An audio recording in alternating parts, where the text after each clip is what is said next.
Hello friends, welcome to our channel Thanas green life. சூப்பரான mutton வறுவலும் mutton குழம்பும் எப்படி செய்கிறதுன்னு பார்க்கலாம் வாங்க. ஒவ்வொரு ஊர்லேயும் ஒவ்வொரு மாதிரி மட்டன் செய்வாங்க. எங்கள் ஊர் சேலமில் செய்கிற சூப்பரான மட்டன் வறுவல் எப்படி செய்கிறதுன்னு பார்க்கலாம் வாங்க. 1/2 ஸ்பூன் ஜீரகம், 1/2 ஸ்பூன் சோம்பு, 1 ஸ்பூன் மிளகு, சின்ன துண்டு பட்டை, 4-5 லவங்கம், 1 ஸ்பூன் கசகசா, இது எல்லாத்தையும் சேர்த்து ஒரு ட்ரை ரோஸ்ட் பண்ணிக்கலாங்க. வானலில் எண்ணெய் எதுவும் ஊற்றாமல் நல்ல கலர் சேஞ்ச் ஆகிற அளவுக்கு நம்ம வறுத்துக்கலாங்க. வறுத்து ஒரு பிளேட்டில் ஆற வச்சுக்கலாம்.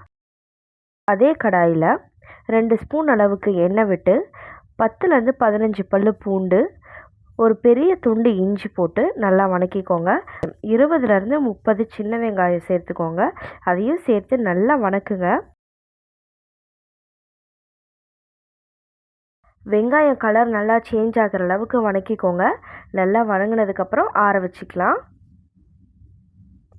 பாருங்கள், கலர் நல்லா சேஞ்ச் ஆகிடுச்சு. இப்போ ஸ்டவ் ஆஃப் பண்ணிவிட்டு ஆறட்டும். இப்போ ஒரு குக்கரில் 3 ஸ்பூன் அல்லது 4 ஸ்பூன் அளவுக்கு ஆயில் விட்டுக்கலாம். கடுகு உளுத்தம்பருப்பு போட்டு தாளிச்சுக்கோங்க. கருவேப்பிலையும் போட்டுக்கோங்க. இப்போது நம்ம எடுத்து வச்சுருக்க மட்டனை நான் ஆட் பண்ணிக்கலாம். நீங்கள் விருப்பப்பட்டால் இதுலேயே கொஞ்சம் சின்ன வெங்காயம் கூட ஆட் பண்ணலாம். இல்லாட்டி நம்ம மட்டனையே டைரெக்டாக ஆட் பண்ணிக்கலாம். இப்போ ஆட் பண்ணதும் லைட்டாக பாத்திரத்தில் ஒட்டும். நல்லா கிளறி விட்டீங்க அப்படின்னா அது ஒட்டாமல் பிரிஞ்சு வந்துடும். பாருங்கள், இந்த மாதிரி வணக்கி விட்டுட்டு 1/4 ஸ்பூன் மஞ்சள் தூள் ஆட் பண்ணிக்கோங்க. இன்றைக்கி நாம் 3/4 கிலோ மட்டன் எடுத்திருக்கோம். கொஞ்சமாக கல்லுப்பு சேர்த்துக்கோங்க.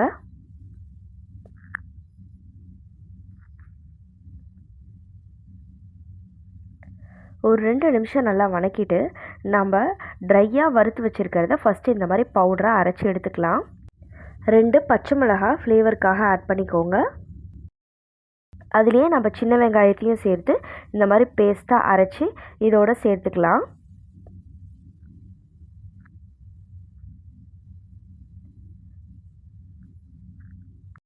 நம்ம அரைச்சி ஊற்றின மசாலா தான் நம்மளோட மட்டன் குழம்புக்கு நல்ல ஃப்ளேவரை கொடுக்கும். இப்போ நம்ம கொத்தமல்லி தூள் ஆட் பண்ணலாம். 4 ஸ்பூன் அளவுக்கு கொத்தமல்லி தூள். இந்த கொத்தமல்லி தூள் நம்ம வீட்டிலையே அரைச்சது. அதனால் இதில் மிளகாய், கடலப்பருப்பு, அரிசி இது எல்லாத்தையுமே போட்டு வறுத்து அரைச்சிருக்கனால நல்ல ஒரு திக்னஸை கொடுக்கும் குழம்புக்கு. போட்டு நல்லா பரட்டி விட்டுக்கோங்க. மிளகாத்தூள் ஒரு 1/2 ஸ்பூன் அளவுக்கு சேர்த்தா போதும். இப்போது தேவையான அளவுக்கு தண்ணி சேர்த்துக்கலாம். கறி மசாலா தூள் 1 ஸ்பூன்,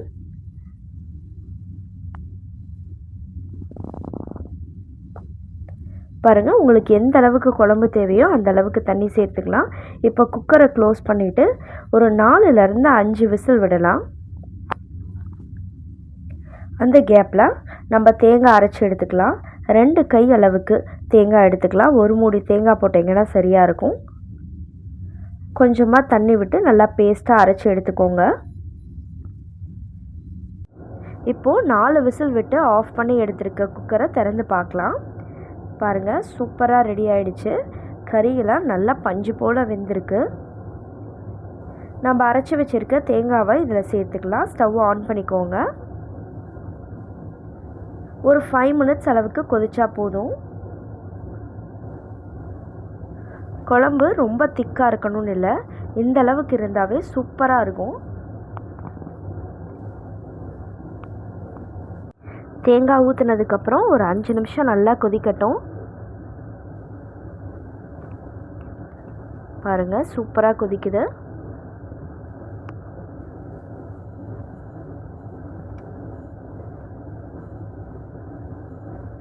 கொதிச்சதும் நம்ம கொத்தமல்லியை சேர்த்து ஸ்டவ்வை ஆஃப் பண்ணிடலாம்.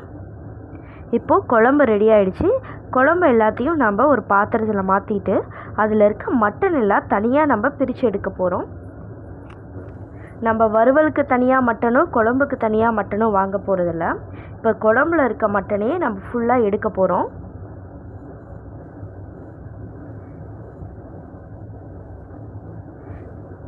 கறியை மட்டும் பிரித்து எடுத்துகிட்டு குழம்பெல்லாம் வேறு ஒரு பாத்திரத்தில் மாற்றிக்கலாம்.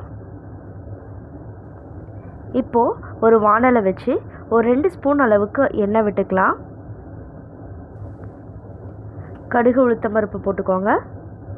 கடுகு பொரிஞ்சதும் இப்போ கொஞ்சம் கருவேப்பிலையும் சேர்த்துக்கோங்க.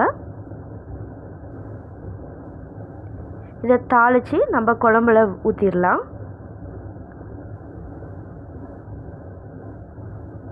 பாருங்கள், குழம்புக்கு தாளித்து கொட்டியாச்சு. குழம்பு சூப்பராக ரெடி ஆகிடுச்சு. அடுத்தது மட்டன் வறுவல் எப்படி செய்கிறதுன்னு பார்க்கலாம். அதே வாணலில் 2லேருந்து 3 ஸ்பூன் ஆயில் விட்டு கடுகு பொரிஞ்சதும் கருவேப்பிலை போட்டுக்கோங்க. ஒரு பெரிய வெங்காயம் பொடி பொடியாக கட் பண்ணி சேர்த்துக்கோங்க.